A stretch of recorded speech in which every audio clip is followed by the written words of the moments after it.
Meeting at the auditorium of the Northwest Regional Assembly in the presence of the governor of the Northwest Region, representative of the state, mayors, parliamentarians and senators, the regional councillors have deliberated on the 2024 accounts. In 2024, the year in question, we had 61 big projects and we had a 98%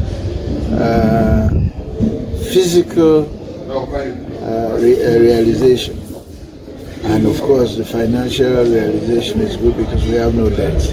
As far as that goes, 2024 of course had some challenges, but I think that we had more opportunities, we had more positive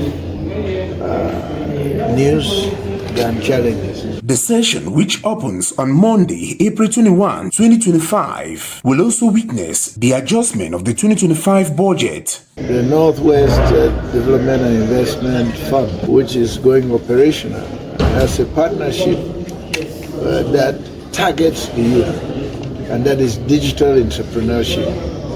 We were looking to start with 100 youth and we're embarrassed. We had well over 1,000 something applicants. Given that the mandate of the present assembly comes to an end this year, the Northwest Regional Assembly counts its successes, which will be their report card to their electorate by the end of this year.